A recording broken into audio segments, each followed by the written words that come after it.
Hi everybody, it's Brad Pitt here, as you can tell. Of course I'm lying there. It's really Tom Cruise. Anyway, and I'm in Kalamunda, the Kalamunda Wreckers. Welcome to the show, everyone, anyway.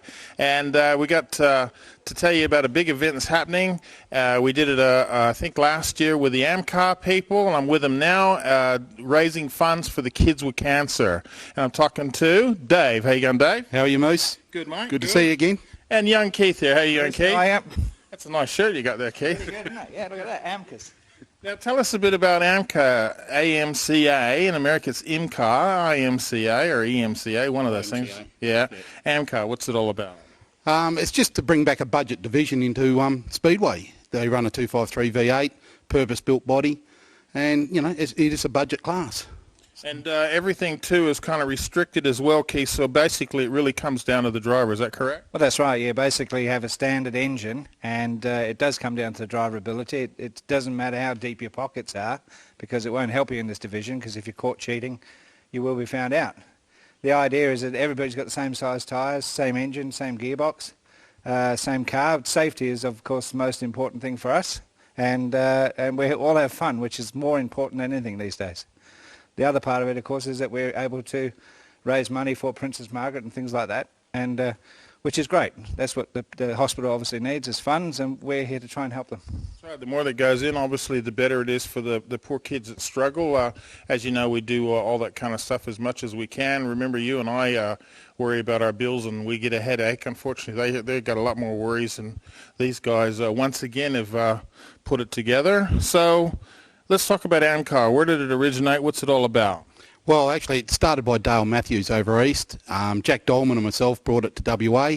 It's actually in every state now of Australia, and it's growing every day, you know. So we've got 21 cars. We should run with 15 at least every meeting, and it's come a long way since last year, you know. Now, you say we got, what, 20-some cars just in the metro area now? Should be about 21 cars, yeah. Okay, now with the cars too, cost, the whole idea is make it where virtually anybody who's a bit of a petrol head wants to get involved can, without spending 50 or 100 or X amount of $1,000, what kind of costs? You can start off at what, and what can you go up to? Roughly around from $6,000 up to 10,000 or more, you know, depending what you want to put in it, gauges and all that. My young bloke's car costs about 10 grand all up, so it's a fairly cheap race division. I notice he's got roof bars on the side as well. Does he use those? Nerve bars, yeah, we need him with him driving, you know. That's young Robbie. We always remember we always followed him down at Ellenbrook. Now, with your particular car, the Yellow Monster, tell us a bit how long you've been driving that one. That's actually right. Mine's the orange one out the front. Okay, I painted it. See, that they're behind the camera. They can't see it. Sorry. I painted orange so that I could be seen but not hit, but it hasn't worked that way. It seems to be the attraction for everybody to hit. We, as Dave said, most cars are around about the $10,000 for the better cars, if you like. You can buy front running cars for about $5,000, and that's just jump straight in and start racing and be right up the front, which is great these days, because a lot of the times it's very hard to set a car up. If you can buy one, jump straight into it and off you go, what more could you want? The beauty also is that the tyres will last 1 or 2 seasons instead of one night. Tyres are about $250 each, so it's $1,000 for 4 tyres.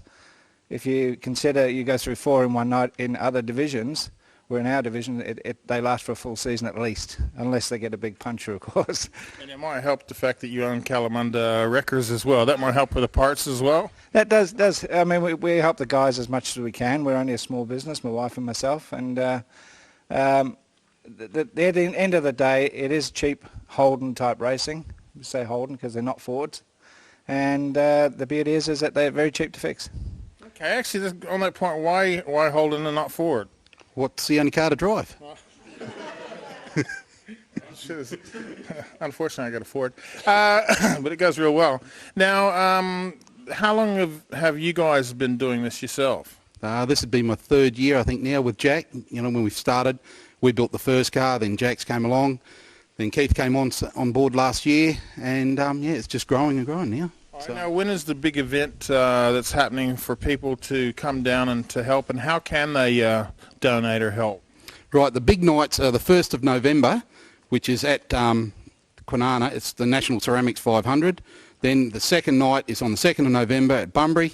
That's the National Ceramics 1000, $1,000 to win second night, 500 the first night. If they come along, we've got money tins going out by the girls. They're all shaking it. They put the money in. What about the tins? Yeah, that'll make them put the money in. Raise the money that way. Hopefully the drivers will do like they did last year and donate their winnings back, because there's $100 for every heat win. And just auctions, whatever we can do, we'll get the money out. Okay, down in Kwinana, how many races they're looking at? Because is there other categories as well, or is it just going to be AMCA? No, everybody will be racing on the sportsman night. There's 3 heats on Friday night and 3 heats on Saturday night. Okay. So. Now, someone would like to find out a bit more about, first of all, there's some people obviously you'd like to say thanks to who probably helped you guys out a bit getting this all going. Oh, yeah, definitely. Just all the committee members and members turning up, making it a good day like this, helping us last year by raising the money. Sponsors for all the cars, sponsors for the division, Keith and Trees, making the workshop available for us. Got hoists, got everything here. Especially with the weather today. Yeah, it could have been better. Deb, Kath, all of them cooking barbecue, especially Stephen. Everybody's helped in today. He's a rather sexy guy, that Stephen. Yeah. What do you think? Yeah, he's trying to be you, Moose, about the same size. Well, I was talking to Tom Cruise and John Travolta recently and saying, when you're a sex symbol, you're hoping that as you get older, someone will take your place. And I hope that he'll take my place. Yeah, he's trying. Now, someone would like to find out more. The phone number is? 0419 989 009. He got that right. He got that right, didn't he? You can give us a call at Kalamunda Records if you can't remember that number. We're in the phone book. We're more than pleased to help, and we would like to see you come along and watch the racing and also help the kids, because that's what we're for, is to help the kids, to raise money to get them back on track if we can. So please donate if you can. And, of course, ages, too. What kind of age brackets? Is there any limits on this? Well, I'm a youngster, so it doesn't matter. I'd dye my hair grey, too.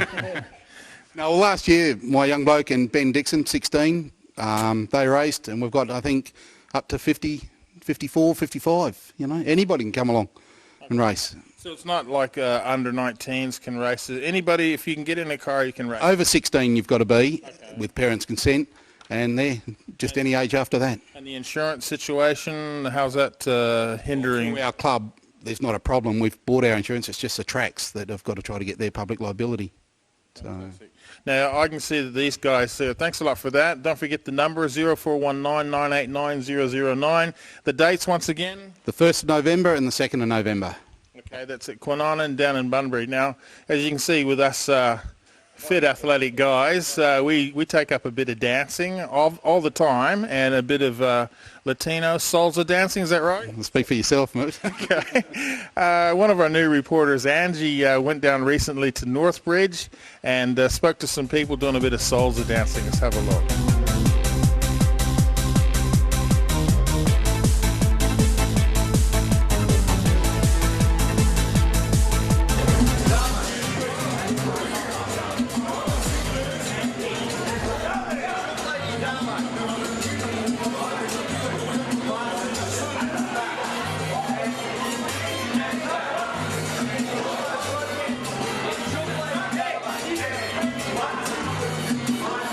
Guys, here we are at the Soda Room on a Sunday night, down here with one from... Salsa Casino Studios. The Salsa Casino Studios. The Salsa Casino Studios hold a Salsa Latin night here on Sunday nights at 7:30, is that right? Yeah, that's correct. Our lessons start at 7:30 and then we just dance on till 12 at night. Okay, great. What is salsa? What do we do when you come down here? Well, salsa's both the music and the dance. I mean, maybe you can hear the music in the background here. It's a spicy fusion of Latin American and of New York rhythms, jazz, that type of thing.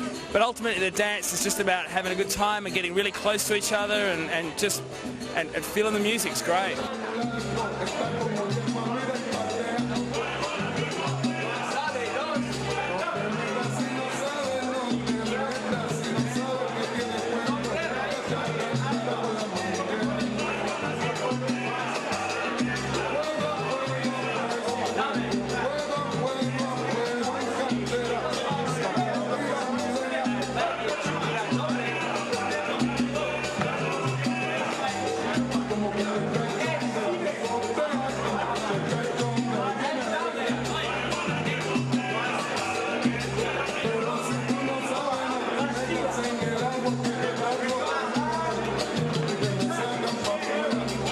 also, if I come down to these classes on a Sunday night down at the Soda Room, do I have to bring a partner, or how does it work? No, absolutely not. In fact, most people come down here by themselves to have a good time. It's great. Great, so I can come down with my girlfriends and dance along with them? Absolutely.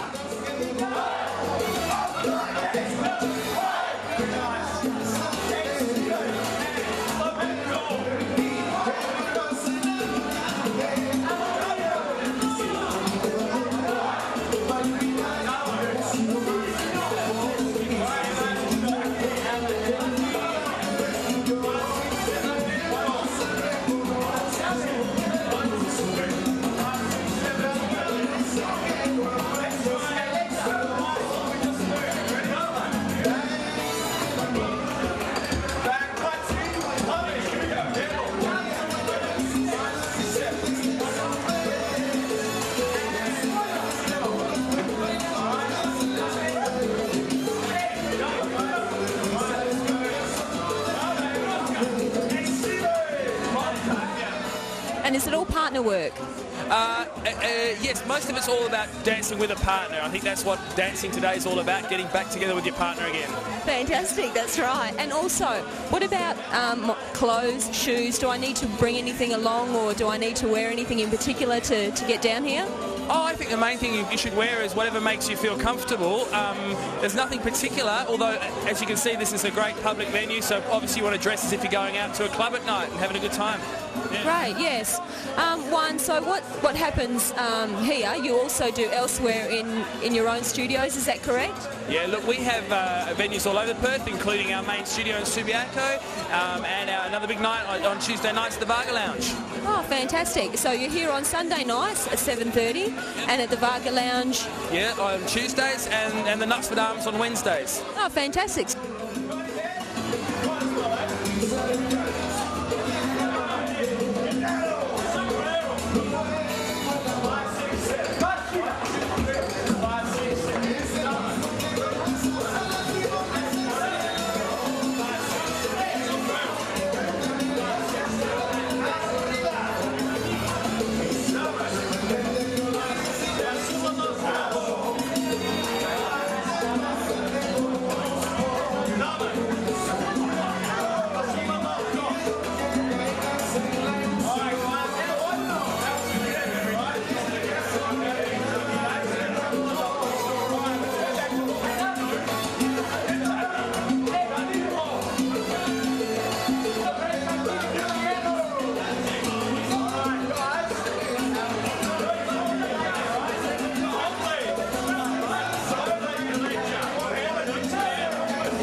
Is there a web page or anything that anyone can find out any more information about this and about your classes that you hold?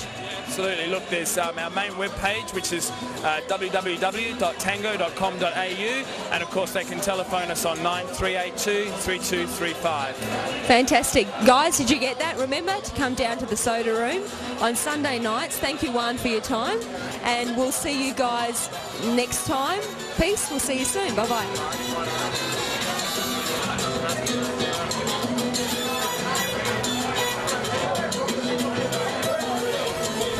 Howdy everyone, I'm the Action Man. Thanks Angie for that story, it's a pretty good one.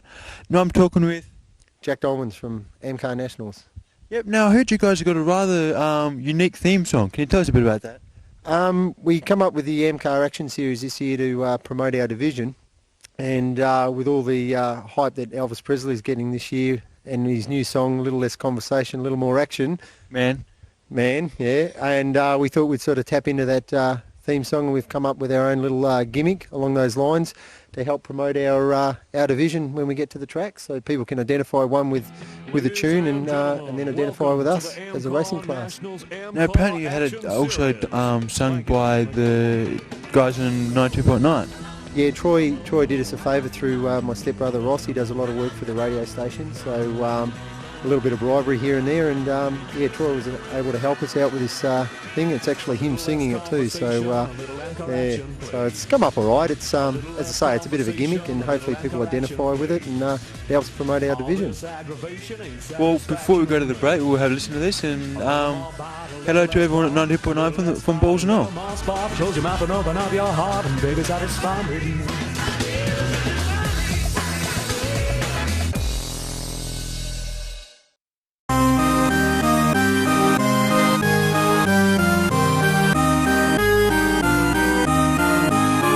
Welcome back, and we're now down at Lathlane Oval, and I'm talking to Paul. Hi, Paul. How you going? How are you? Good afternoon. Tell us what's happening here, and it's going to be happening over a period of about another 3 or 4 weeks. That's right. The tournament lasts 6 weeks, and this is the 11th year that we've organised the event, and every Saturday and Sunday. And the event is the? And the event is the Perth Amateur Soccer World Cup, used to be known as Ethnic Cup.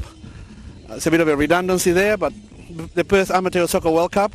We have 12 communities, and we'll be playing from now on until the Sunday, the 17th of November, every Saturday and Sunday, right here. Right here. Now, tell us a bit about something about the sun's shining on us now. Tell us a bit about some of the teams that are here. Yeah, well, we've been very successful in inviting some of the communities, and we've been quite grateful that they've accepted the invitation. And this year we have Chile, South Africa, British Isles, Bosnia-Herzegovina, Portugal, Australia, Eritrea, Poland, El Salvador, Spain, England and Macedonia. Also something very important, since we're trying to keep it as a community event, a sporting event, we have encouraged juniors in the competition. We invite the community to... That's where you and I come out and play it. When you and I, we are at our best. Juniors, yeah. We got Croatia, Italy, a Latin combined team, Macedonia and South Africa. And we also have teams from the veterans, masters, a bit older, or like you and me. No, not like them. Like I used to play with Pele, and yeah. Over 35. So we have Chile, El Salvador, Euros, and Peru, and Macedonia as well. So we have 5 veterans teams. So all of these 3 competitions run in parallel in the next 6 weeks. Now we've seen also some shows going on, some wonderful people doing some dances. Yeah, I mean, it was great. We had 90 minutes of solid performing by the communities. We had Chile Nuevo, we had Raíces Latinas, we've had the Macedonians, the Bosnians, we've had El Salvador as well performing for us, and Arthur Gracias, a well-known artist, he was giving us the privilege of his music as well. So it's quite fantastic. It's a contribution by everyone, really. And we have some of the guests, the State Director, Jose Alvarez, State Director of the Immigration Department. We have the patron of the event, His Worship Mick Lee. Yeah. And as you can see, it's chock-a-block there now, full of people. We've got referees, umpires. We even have a referee here as well, yeah. A good one. Now the 2 teams are just getting warmed up here. Who do we have here? This is just a game, a juniors game between South Africa and a combined team from Latin America. And the opening game, the main game of the day, will be in about 60 minutes, in about an hour. It will be the champions last year, Chile, versus British Isles. Okay. That'll be the opening game of the competition. And from now on, every Saturday afternoon and every Sunday all day, we'll be here Lathlane Park hosting the games. Now, is there a phone number if someone wants to find out more? Yeah, our website, www.latinamerican.asn.au, and you'll find everything you need to know there, all our numbers and everything. Thanks, Paul. Now, there's some people, obviously, who you'd like to say a quick thanks to? Definitely. First of all, the playing communities, the organizing committee, and the volunteers that make it happen. And our sponsors, Supreme Garden, Harvey Norman in Belmont. We have Nando's. We have Guitar World, Transair, Two-Way Radio. And Perth Glory, they make a contribution as well. And Kiwanis International, a service club. Fantastic. All right. And the phone number, is there a phone number? The phone number 0413-652763. Fantastic. All right. Well, we're going to get the game going here before we get blown away. You can see the umpires here. It's all going to happen. Thanks, Paul, for that. Thank you very much indeed, and thank you to Everybody. Thank you, everybody. Channel 31. Okay, let's talk to the ref. How you going, mate? What's your name? Good, Rob Bird. Rob, and what's your accent? I'm English. Okay. Manchester. So you know a little bit about this game? Yes, I know. I'm a referee. Fantastic. 15 well done. years. Well, good luck. Have a good game. All right, we're going to go to a story. Let these guys get on with the game that Action Man did recently about some young West Australian dancers doing Cinderella. Let's have a look at that. Howdy everyone, I'm the Action Man and I'm here with Beth James. How are you today? Good, thank you. Now, what can you tell us about what's going on behind us? Right, well, we actually have a junior ballet company called the WA Young Dancers, and we've auditioned around Perth, and we've even got some dancers from Bunbury and Northam joining us. And we did that at Easter time, and we selected 40 out of the 100 that auditioned, and we've been rehearsing every Sunday to put on this show next week. Now, it's Cinderella. Can you tell us what inspired you to do Cinderella more over than other stories? Right. Well, first of all, when we auditioned the children, we had a few ideas of what we'd like to do. Once we saw the children, then we developed the idea a bit, or we knew what we wanted to do, which we thought Cinderella was a wonderful children's story to perform.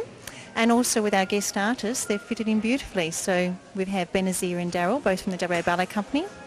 Of course, Benazir is our Cinderella and Daryl is our Prince. Yes. Now, what can you tell us about the training that's gone into this event?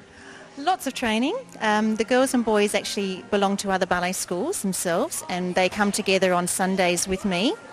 And we have been rehearsing for 6 months every Sunday from about 9 till 3:30, and this week every day. So trying to get the show onto stage. Now, one thing I've noticed, you said that from different ballet companies. Do you find it's a challenge getting them to work together, or are you finding it kind of easy? At first it was a challenge because some of the children we didn't know. I didn't know them at all. I didn't know their training or whatever. So trying to get different bodies and different children that didn't know each other to form a more collated sense, it was hard, but it's easier now. Did you find there was a difference in skill level from the different schools? Yes, and ages too. You know, we have 2 that are doing the Ugly Sisters are only 14 and 15. Yet some of the older girls are much older in the millinery. So some of our little Cupids are only 10. So, but they're talented, very, very talented. And others are a little bit older and younger, and different body heights too, developments. Yeah, change. So what first got you involved in all this? What got me first involved in all this? I actually had commenced the company many years ago, but I actually put into a hiding spot for a while. Developed it again last year. I just felt that Perth was needing to have a little company that talented children could come and form and work. They have a contemporary company here for the children, but not so much a junior ballet company. Most states have them. Perth didn't. They have a little company that performs in January, but a lot of the time the children are on holidays at that time. So this is sort of more available for those that don't go away. Yeah. Well, I've actually been and seen ballet. James, don't say nothing. It was Romeo and Juliet, and I'd never seen ballet before, and they don't talk.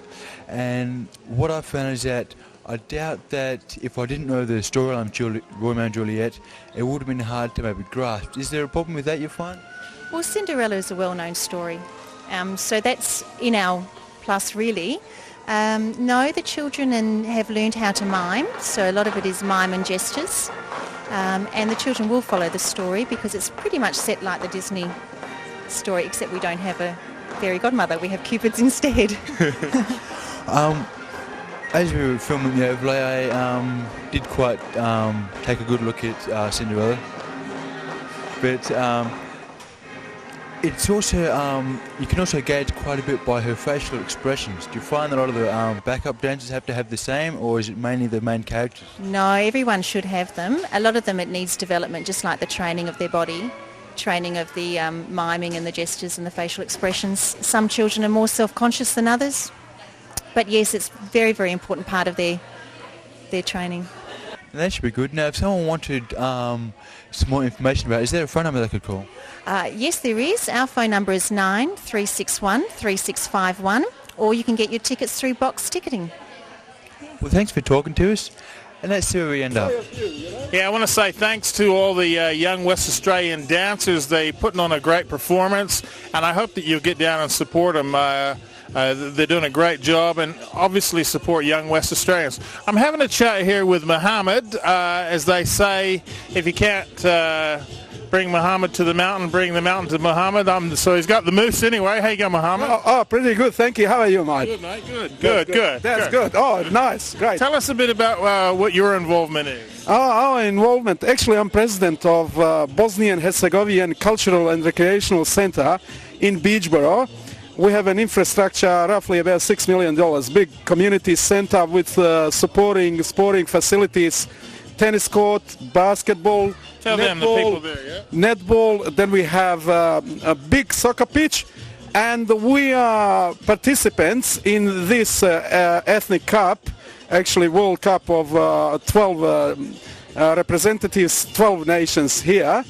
We are a Bosnian club, and we're going to compete here and represent Bosnia-Herzegovina. Okay, now we know we got a lot of people who watch the show from all different nationalities. We try to show that we're multicultural. Would you like to say in your language, in case there's someone out there who might not understand English too well, where you are and what it's all about? Ja ću kazati za naše na bosanskom jeziku. Mi se nalazimo na otvaranju, na ceremoniji otvaranju etničkog kupa, svjetskog kupa gdje učestvuje 12 nacija, među njima i predstavnici Bosne i Hercegovine iz Bosansko-Hercegovačkog kulturno-rekreacionog centra. Dobrodošli svi. And a phone number for them as well? Telefonski broj je 937777133. Hvala. Fantastic. Now we'll get that in English as well for the English people who'd like to come and visit you guys as well. For English people or English speaking, not just English people, but all nationality who wishes to visit Bosnian Herzegovinian Cultural and Recreational Center, telephone number is 93777133. Fax line 93777166. Our address is corner Beachboro Road and Reed Highway in Beachboro. Huge infrastructure, excellent facilities. Everybody's welcome. Fantastic. He did that very well. Thanks very much for that, Mike. Thanks, mate. Okay. Tell us what it's going to be, mate. Okay, now another story. We also did another sport. We also did a while back is called baseball. There he is. Say good day to everyone. There he is, over there. We also went and did a story with the guys down in Rockingham doing baseball. Let's have a look at that. While they're in halftime, getting ready to go again.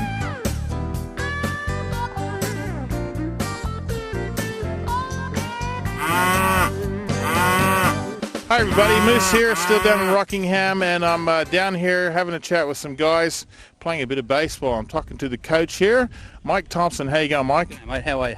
Tell us a bit about the Rockingham Rams. Oh, well, we've been around for about 20 years now. We've been in our new club rooms for about 7, so yeah, we're looking pretty good. It's good. Could you just describe to the people, because you might live down this area and might not realise they play. I know they play gridiron here. Hello to the guys from the Vipers. Rockingham Rams, where are we actually situated? We're in Hourglass Reserve in Coolongup on Gascoyne Way.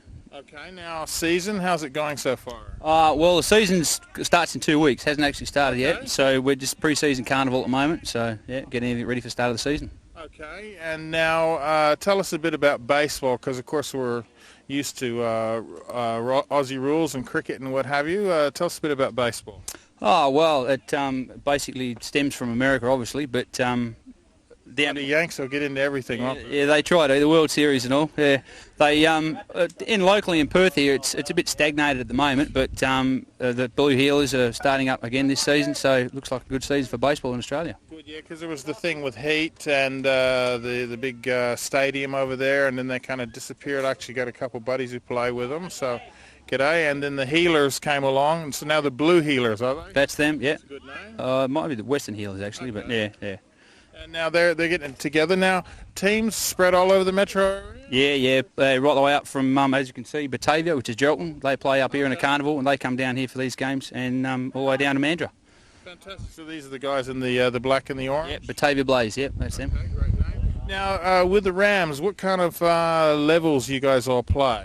Well, at Rockingham it's AA, which is 2 games below State League. It goes State League Reserves AA and work down. We've got a B grade, C grade, D grade, and under 18s. Yeah, we see they're playing off on the oval over there. There's actually 3 under 18 teams you have, isn't it? No, we only have one. Only one 18s yet. All right. Now, Rockingham here, you got a good following and people getting behind you, supporting you? Yeah, we have actually. We've got the juniors. We get a lot of our young kids coming up through the junior club, so we look after the junior club as best we can to try and keep them here. But obviously, State League's the biggest big influence on the kids, so they want to go and play State League. So when they get old enough, they come here, then they go higher. So it's great, and then they end up coming back to Rockingham. So it's good for baseball all around. Sorry, you kind of do that loop-de-loop, don't you?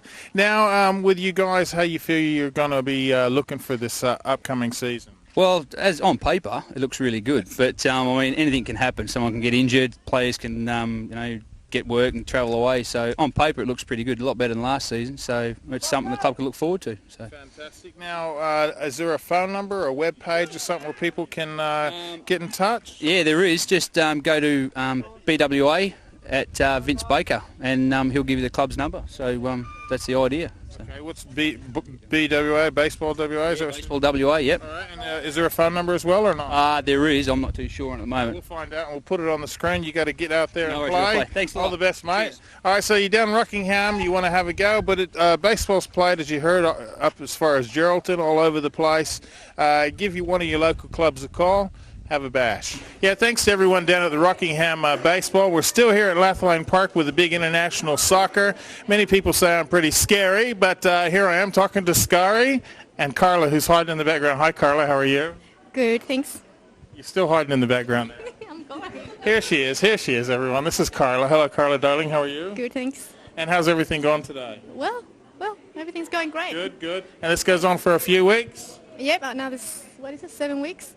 Fantastic. Yeah. And she's going to be busy cooking us some completos anyway. And I'm talking to Scary. How you going, mate? I'm good, thank you. The most popular person in any sporting club is always the barman. And how's it been so far? It's been quite steady, actually. I think we're going to do very well today. And what's the main drink of choice? VB and Jim Beam, they're coming about even at the moment. Okay, well done. Have a good day, mate. All right, we're going to be back with more from the International Soccer Club, everything happening here at Lathlain Park right after the break.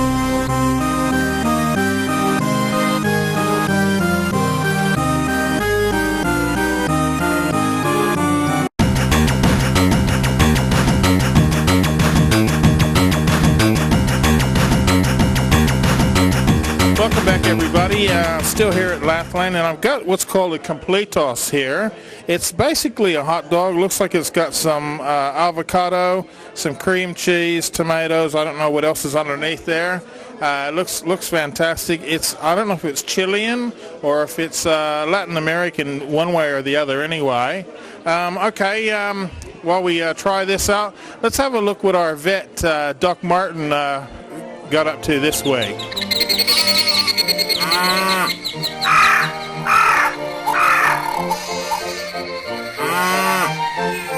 Welcome to my practice.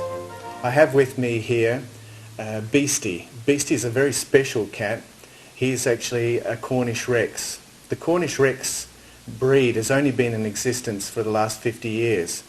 It started off with one single kitten in Cornwall, a little blue tabby cat with curly hair. He was the only one in the litter with curly hair, and it was basically a mutant. All the Cornish Rexes in the world derived from this one single kitten. They started off being bred to other cats, and we have a number of different colours. He's a smoky black, but you have them right through from the Siamese colours to tabby and a number of different colours. The thing that's special about the Cornish Rex is the curly coat. If you see on his coat, he's got a lovely wavy soft coat, very sort of special in the fact that he doesn't have the primary coarse hairs. He's just got the soft, crinkly, wavy fur. He has rather prominent, rounded ears, the top of his head, Roman nose. This is actually as quiet as you'll ever see him without him being asleep.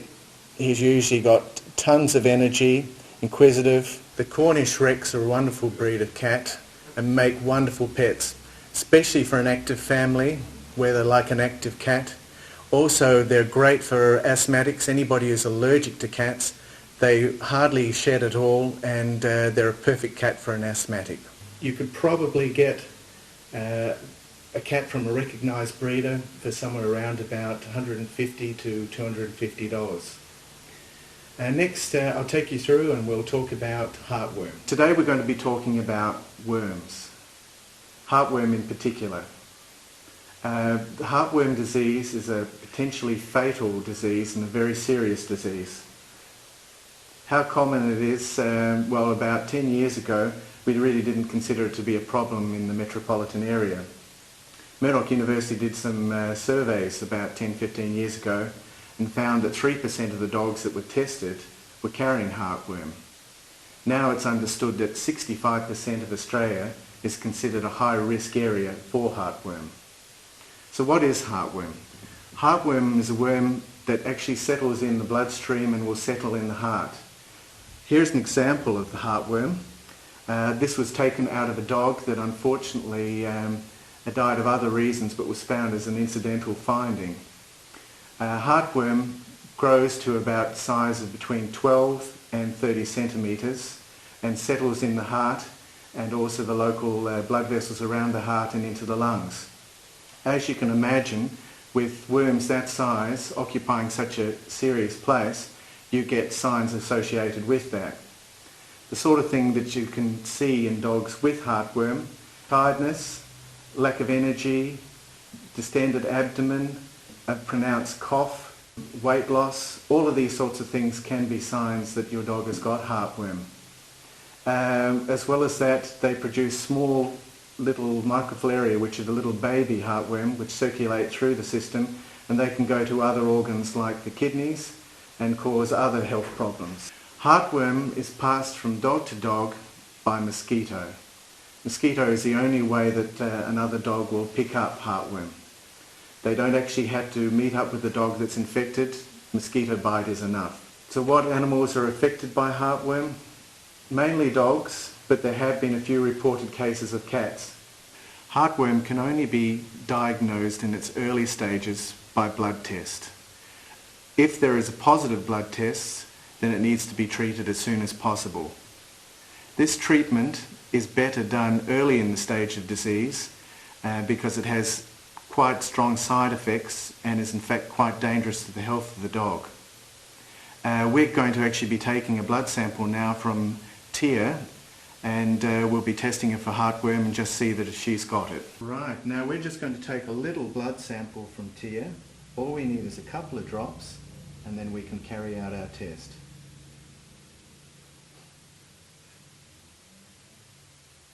There we go. That's it. There we are. Right, well we'll just carry out the test and we'll find out if we've got a positive or a negative. Hopefully a negative. Well, it's good news. A simple test takes about 5 or 10 minutes to do and we've got a negative. If we'd got a positive, it would have been more serious. With a positive result, that would have meant that Tia already had heartworm and we would have had to have her in for a couple of days of treatment. The treatment used to consist of an arsenic-based compound and the dogs used to be very sick on that. Luckily, with the advances in veterinary science, we've got drugs that are a little bit less strong and with less side effects, but it's still a very serious problem to have. We have a number of choices. We have choices between daily treatments that are available. These are very cheap and available at supermarkets, pet shops, but they do take a lot of work and a lot of people actually get tired of the inconvenience of giving a daily treatment. There are also monthly treatments now available. These can consist of meaty chews, tablets. There is also a squeeze in the back of the neck that is available as well. All of these are very popular. We actually recommend a drug called HeartGuard Plus, which also covers other worms as well as the heartworm. It's in a meaty chew and is given once a month. A great breakthrough in the last 18 months has been a yearly injection. So now your dogs can be vaccinated very much in the same way that dogs and cats are vaccinated for viral diseases, they can be vaccinated against the heartworm. This has turned out to be a very positive and welcome breakthrough. Right, we've just received an email this week from Dave of Bassendean. Dave's got a problem with his dog. Apparently it's annoying the neighbours with its consistent barking when he's not home. And he's had problems with his neighbours. And he wants to know what he can do to perhaps quieten the dog down. Well, there is a number of different things that can be done. There's actually a company that take care of this kind of problem. They're called Barkbusters. And Barkbusters do a wonderful job of helping with the behavioural modification. As far as things that you can actually do to quieten your own dog down, I'd probably go to Barkbusters first because they'll be able to help you with training. But failing that, there are collars that are available which respond to barking. One that sprays citronella in the dog's face when it barks, or emits a high-pitched sound that only the dog can hear.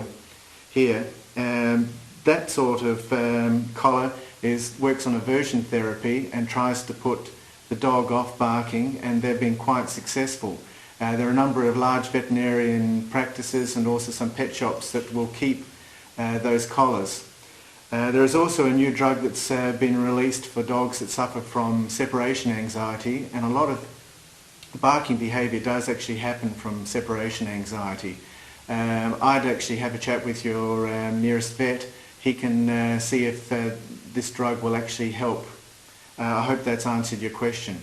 So remember, heartworm is a serious and potentially fatal problem. See your local veterinarian and start up prevention. Prevention is much better than cure. Remember, love your pets, look after them and care for them. They're part of your family. Bye for now. Thanks, everyone. Now, that was Doc Martin. Don't forget, too, if you'd like to send in a bit of a request, a question or whatever about any particular problem you may be having, you'd like to know more about it, email us and make sure you address it to Doc Martin or All Creatures, Grunt and Smelly, whatever it may be, and he'll try and help you out. Now, at the moment, it's the British Isles playing Chile. This is the big game on at the moment, and Chile's actually up by a couple goals, so pretty tight game.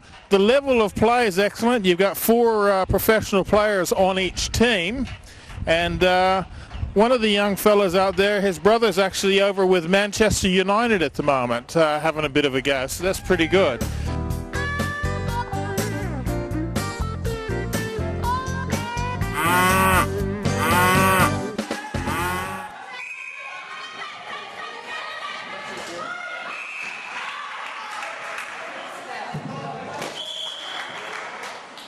Hi everybody, it's Moose here, and I'm down at Strikers in Melville, which is indoor netball, indoor cricket, all kinds of sports they play here, indoor soccer I've seen, all kinds of things, but we're talking about something special coming up to do with indoor netball, and I've got Lynn here. Hi Lynn, how you going? Hi Moose, how are you today? Good. I'm always good, except for when I'm bad, but that's another story. And I've got Tony. Hi Tony, how you going? Hi Moose, how you going? Now tell us a bit about what's happening and what it's all about. Tony and myself, Tony is the state convener and I'm the state coordinator for the state indoor netball teams that are being actually down here training tonight. We've got a national tournament coming up in Perth in October. It's actually the 3rd year that we've had national titles in Perth, and we just really want to do a bit of promotion for our state. So does this happen every year in Western Australia? Yep, indoor netball is drawn from a Super League competition, and it's been in Perth since 1990, and we've been involved in nationals since 1993. It's one of those games, Tony. Obviously we're just filming it, and it can be quite aggressive. A lot of people say, oh, you know, it's a girls' game, but also we see mixed netball and there's men's netball as well. But they take the sport very serious. You all take the sport very serious.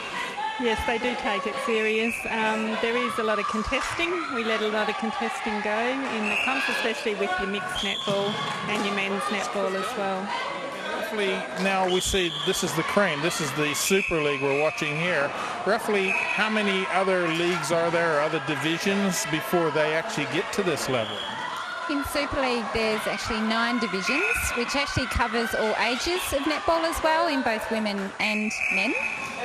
You've got your young divisions, which are 19 and under, through to your Masters division, which in Super League is actually 30 and over. And you've got, within that you've got your elite, which is your open men's, you've got your open mixed and your open ladies, and that's really what they aim for as far as the height of their competition in Super League. So there's plenty of grades for them to get through. As this is the cream of the crop right here. Yeah, well, there's 9 centres involved in Super League, so you're looking at 8 centres, 9 teams? Yeah, so there's 8 centres over the Perth metropolitan area, and each centre has 9 teams competing. Country get involved with this as well, or is it all mainly metro? At this stage it's just metro, but it looks like it could be going into the country next year, possibility like the outer skirts like Rockingham and Canning Vale, so it is getting wider. In October, the big thing that's happening here at Strikers in Melville, what's the dates and roughly what's going to be happening? Yeah, well, it's the national tournament, and it starts at Striker Melville on October the 20th, and it runs for the full week and comes to an end on October the 26th, which is the following Saturday. The competition runs all day, every day, and we're looking for lots of supporters to come down and support the teams and come down and have a look at what indoor netball's about, and men's and mixed and ladies netball. It's got all of it. Right. Now, is there a number? Who's got a number that they can, people out there can ring if they want to find out a bit more about it? Yep, if they want to contact Tony would be the best person to ring, and her contact phone number is 9525 0302. And that number again, Tony, is? 9525 0302. Fantastic. And now, or you can always ring Striker here too if they want to know. Striker's in Melville. And obviously it takes a lot of organisation to put this together. Some people you guys would like to say thanks to, or some companies maybe who've helped you out? Yeah, first off, I think we'd really like to thank our Super League committee, which have been the ones that have put it together. There's a number of us involved with that. But we have got a number of sponsors that have helped us out this year. We'd like to thank Coca-Cola Amatil, they've been fantastic. The Water Corporation, the Commonwealth Bank of Australia, Success Australia. What is that? Success Australia. It's a lady that actually works from home and makes socks for all different sports. Oh, good on you, good on you. And we'd also obviously like to thank Striker Melville, because they've done a lot towards promotion of the teams over the years, much as this year. And we've also had a lot of our teams training at Thornley indoor sports as well, so we'd like to thank both of those. And Tony, obviously the committee and all those. Yes, that's right. I've had a lot of help organising this, so I'd like to thank all the committee, and that includes Lynn Saunders, who's with me tonight, Jeff Parker, who runs Striker Melville here, also Sandra Rawlings, who is our umpires convener for WA, and Marina, who's also helped us out a lot. I'd like to thank the whole lot of them. Fantastic, and of course all the competitors as well. And let's not forget the umpires, of course, as you mentioned, because everybody loves umpires, don't we? We just love umpires. They're our favourite people, and there'll be plenty of them on display down here during that week. So there's actually 350 players coming, so it'll be a fantastic week. Fantastic. Actually, are they coming from all over Australia? All over Australia. All right, give that number a call, or contact Strikers, or from the 20th of this month, just come down and have a look and get behind the West Australian players. Thanks, ladies. One other thing. Oh, yes, yes. If there's any kids out there that want some experience, we are looking for some scorers, some older kids. So if they want to get down and have a good look and get involved in the tournament, give that same number a call, because we want to get some people involved. So if you're involved in netball, indoor or outdoor, if someone just wants to come and have a bit of a go, give that number a call and come down and do a bit of scoring for them, help them out. Fantastic. Thanks very much, ladies. Thank you.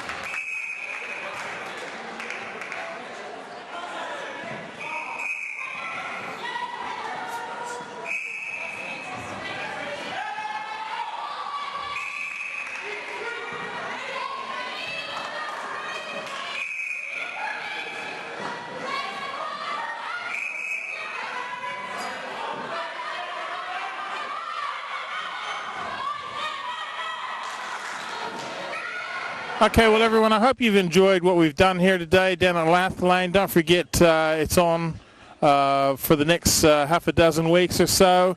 Come down here Saturday or Sunday, and all the summer sports are happening too. Don't forget to get behind the AMCAs.